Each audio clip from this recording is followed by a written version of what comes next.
Alrighty, I think we are good, in sync, and ready to go. Hey everyone, Ragdamuna here. If you're wondering why in the hell you're looking at a Darkstone PS1 inventory screen, it's because this is a small update video as to what I have been doing since, well, the last time I've likely uploaded in a very small time frame. I have actually been practicing Legend Mode in Darkstone PS1, and I have a few notes here. God damn it. I might want to drag that. You can't see this, right? No, you can't. We're fine. But I have a few notes here that I've typed out, mainly because I plan on doing this with the Thief as much as he is busted, but he isn't as busted as he is not as busted as I thought he was. At least when it comes to Legend. Hero mode, I have nothing, as far as I know, I have nothing to really worry about because enemies don't have the dreaded spell of dreadedness that cripples ranged attackers. But here's what I found out with the Thief and Assassin in the PS1, as far as I know. Ahem. Obviously, we attack from the distance. We have the Bane, the best ranged attacking ability in the game, because we can use bows, and of course, we can use magic, provided we have enough MP.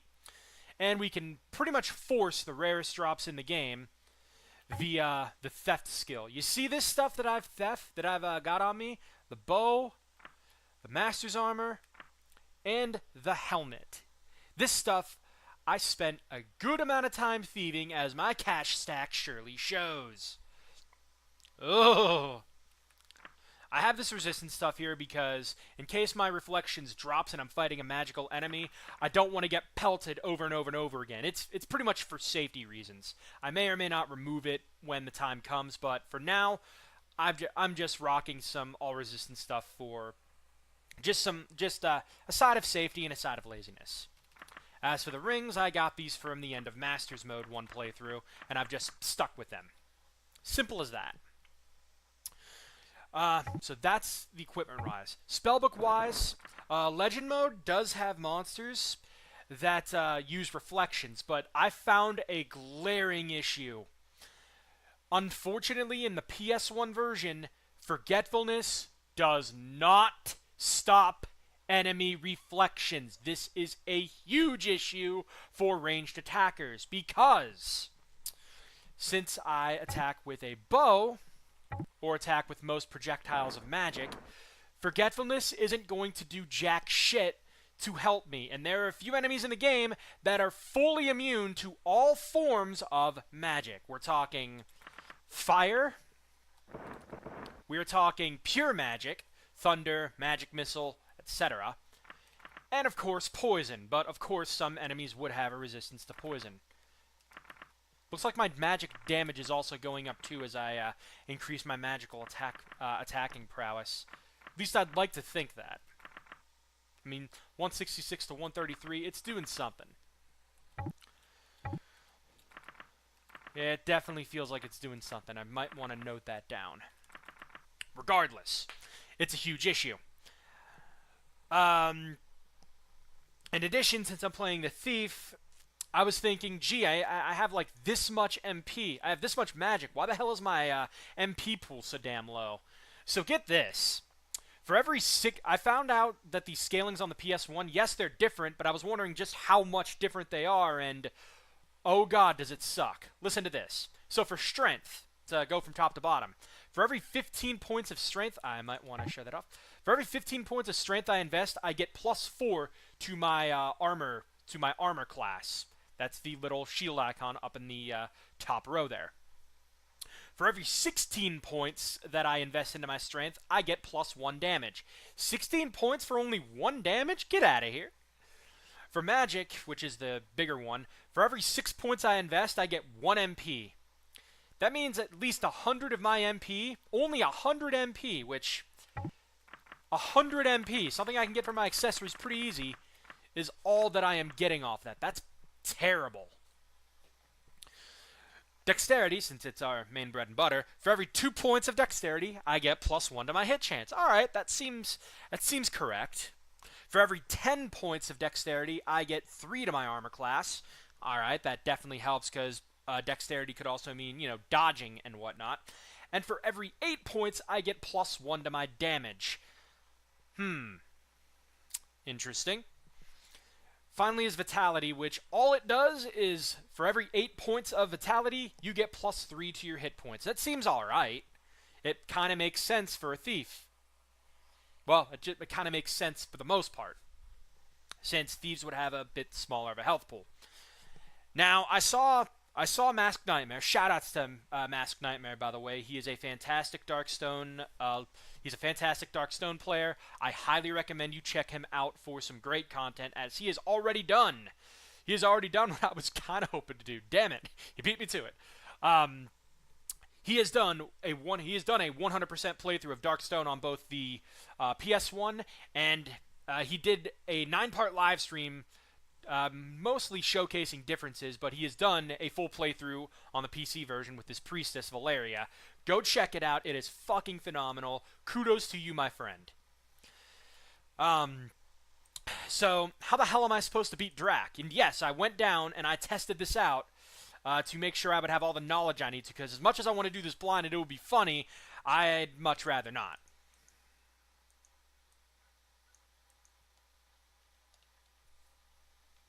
So, we've run into a heavy problem here. What's going to end up happening is Drac has reflections up, and because I cannot, you heard me, since I cannot hit him with a bow, I'd have to either melee him, which is a bad idea with a thief, as I tested his damage. He does hundreds of damage with both his Fire Breath, which is pretty much why I have reflections, and the all-resistance stuff. And his melee attack is going to be the big issue. I could stack loads and loads of percentage armor upgrades. Look at this, for example. Look at that.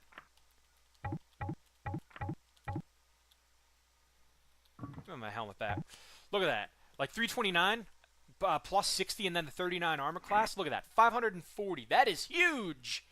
That helps me a lot. I might also be getting an increase in my armor from these scalings because I had this on there, as far as I know. So if I am wrong about any of this, and any of you guys out there decide to do, like, you know, in-depth data mining and shit like that, go ahead and let me know. Call me out on this. I probably am wrong, but I want to make sure the knowledge gets out there. Anyways, the only way that I can see to kill him is if an enemy does not have reflections, I kill it with my bow. Simple as that. My bow is ready to go. I have 220. I do freaking 220 damage with a bow and arrow. I am set. If an enemy does have reflections, here are my options. Ray of Injury. Small mana cost. Lasts pretty damn long. And I could pretty much just have this active at all times for the PS1 version. Thank God the PS1 version has this. It deals fire damage, so anything immune to fire is pretty much not going to really work out all that well. But have it active anyways, it'll at the very least do chip damage. Thunder is the big magic spell. That costs a lot of mana. I can only do 4 casts before I got to reload, so to speak. And Poison Cloud, 34 mana, but I can cast it a fair few more times before I got to reload. For whatever reason, Poison Cloud and Thunder are not affected by reflections, so there is hope. Also, I decided to test out Invocation, and it turns out it does some pretty good work at max rank. It costs a hefty 100 mana, sure enough, but if you take the bitch method and hide behind something and just let your golem do the work, it actually takes down the enemies in a pretty good fashion. Takes a little while, yes, but it'll work.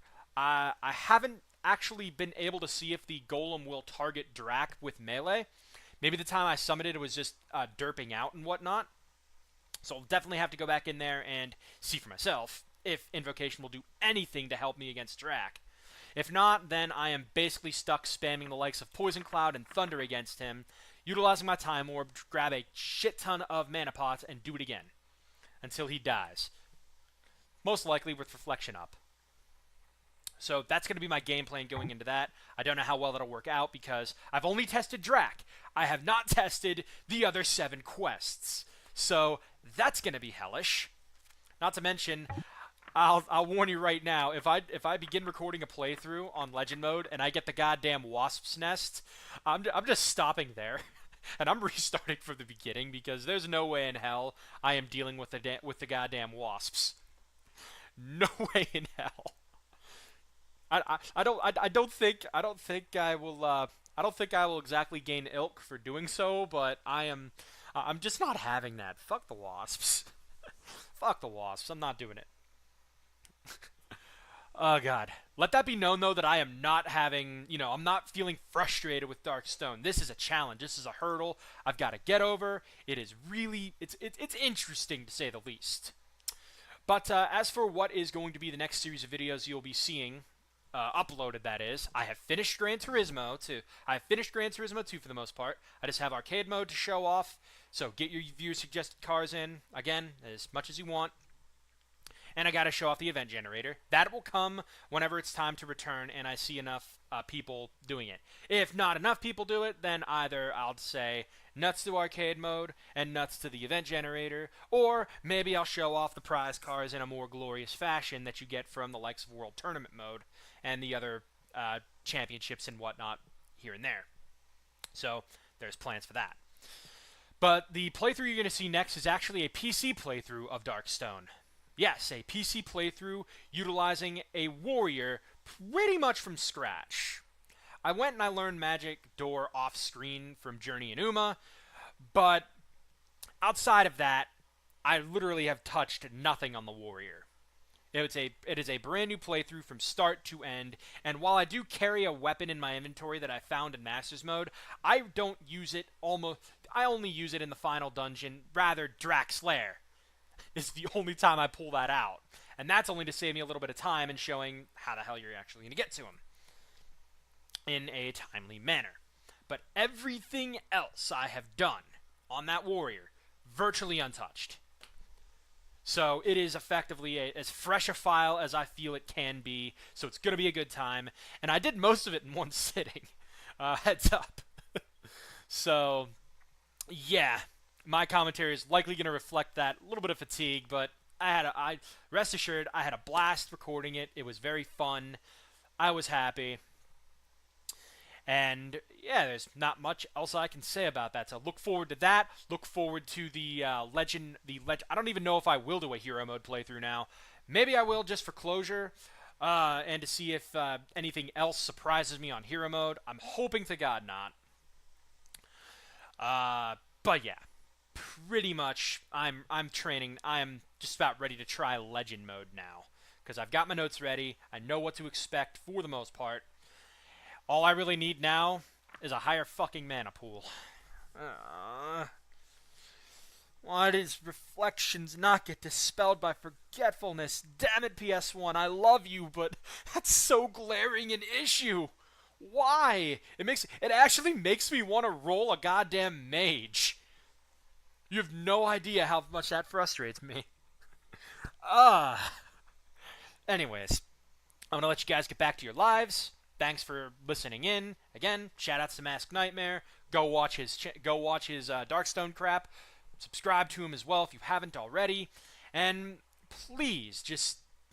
I don't even know what to say anymore. Please, have yourselves a fantastic night, evening, whatever, if you're listening into this. This is going right up after I hit that stop button. So take care, everybody, and, well, see you when I get to Darkstone again. Bye.